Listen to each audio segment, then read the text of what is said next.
This is certainly a different topic than one might expect for a show titled The Anime Vault to discuss, but I do think it's an important and a relevant one. For those of us who've enjoyed anime for years, we understand that animation is an art form like no other. It's able to produce things that other mediums could only dream of. Movements and motions that are so difficult to create in live action can easily be done in animation, whether subtle or drastic. Emphasis is what animation does best, and as such, many of the most important works of modern art are animation. These are pieces that will stick with history for many years to come, and their importance simply cannot be understated.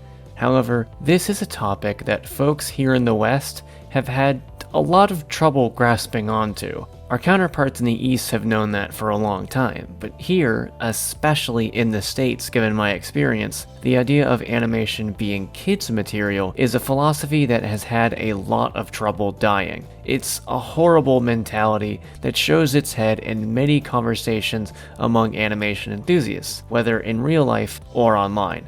And every time it does, it is just as irritating, if not more so, than the last. People believe that for a show or a movie to really grab you or be worth something, it cannot be animated.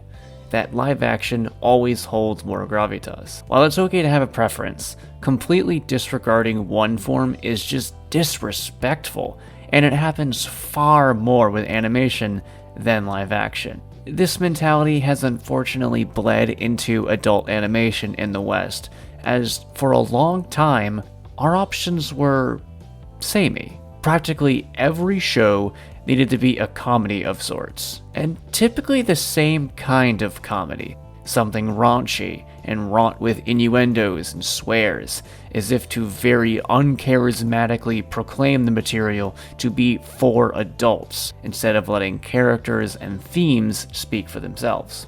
While, of course, some shows such as Futurama used comedy to give character depth and tell interesting narratives, others were experimental and utilized different art forms, like how Robot Chicken uses stop motion to full effect to ridiculously satire pop culture, but none of this changes the fact that these shows are all comedies. Whether they were good or not, it doesn't seem like creators were keen on exploring many other genres. This meant for folks who loved animation, were adults, and wanted something less comedic and more action-adventure, or serious, or romantic, your options were either limited or non-existent.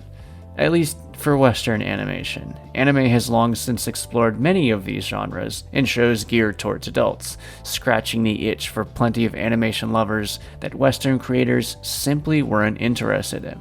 We got shows that explored complex character themes and ideas, as well as ones that simply like to cut off a few heads. For a while, this presented its own problem. Just as animation was seen as made for children, the same crowd viewed anime in much the same way, regardless of whether it was for kids or not. Many folks have gone through their experiences growing up in the 90s and 2000s, detailing how they'd often get bullied or shunned in school simply for enjoying anime. Yes, just enjoying anime, not for buying and hoarding figures in their rooms or wielding a body pillow as if to protect your waifu. No, just for simply watching the shows and enjoying them. Over the years, those bullies would soon be behind the times, as anime became more and more mainstream to the point where I'd personally say it is mainstream. This, in turn, seems to have affected adult Western animation.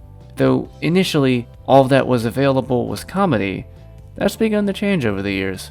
As streaming becomes more and more prominent, taking over traditional satellite television more with each passing year, companies like Netflix and Amazon, aside from just streaming existing anime, are cashing in with their own series. Shows like Castlevania, Dota Dragon's Blood, Arcane, Vox Machina, Seismanos, Dragon Prince. These are all adult action series that take heavy inspirations from anime. This isn't the first time that Western animation has blended with Eastern animation, as in the past we had shows like Teen Titans and Avatar: The Last Airbender. But this is the first time it noticeably made an impact on adult animation.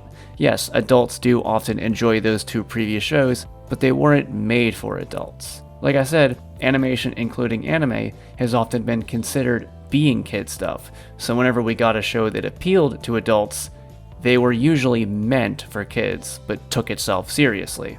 Those other shows can be considered anime by a lot of fans out there.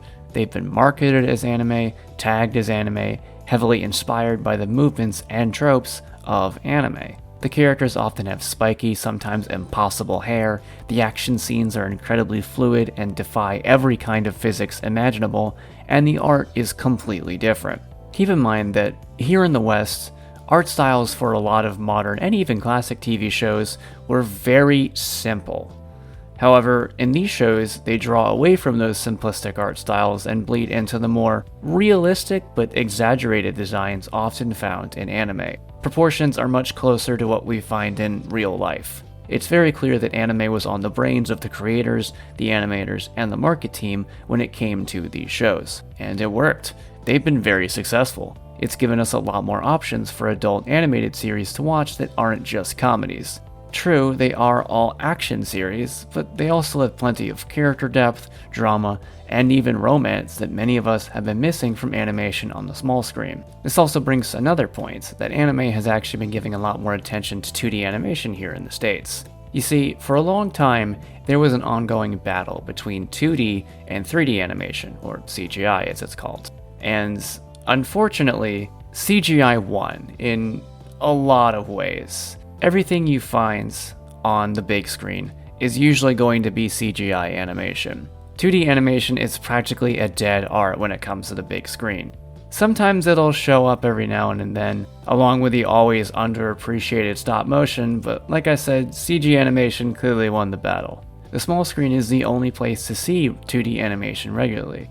Since that form of animation is still huge in the East, it's nice to see that Western creators still see that art form for the beauty it provides. I really hope that as anime continues to grow, maybe we'll even see more 2D animation make a big return to the big screen. In fact, anime movies even make it to theaters for limited runs. The conversation about animation is always changing, as animation is always changing. And despite the fact that many people still push it aside as kids' medium, disregarding everything amazing it's ever done, there are more people listening and paying attention. Whether or not you call series like Castlevania or Arcane anime is not really the point here.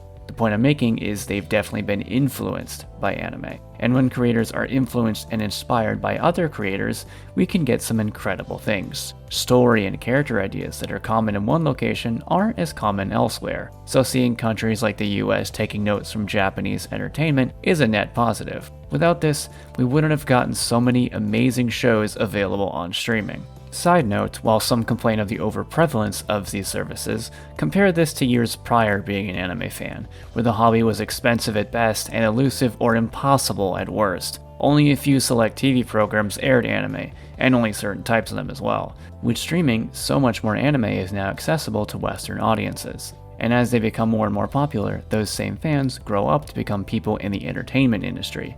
Those same people saw the state of adult Western animation and decided to change it, to make something different and new for us to watch and to love. All these creators were taking notes on what worked in anime and used it to their own effect. When creators inspire each other, we get things that are better because of it. And whatever the future holds for animation, I look forward to it.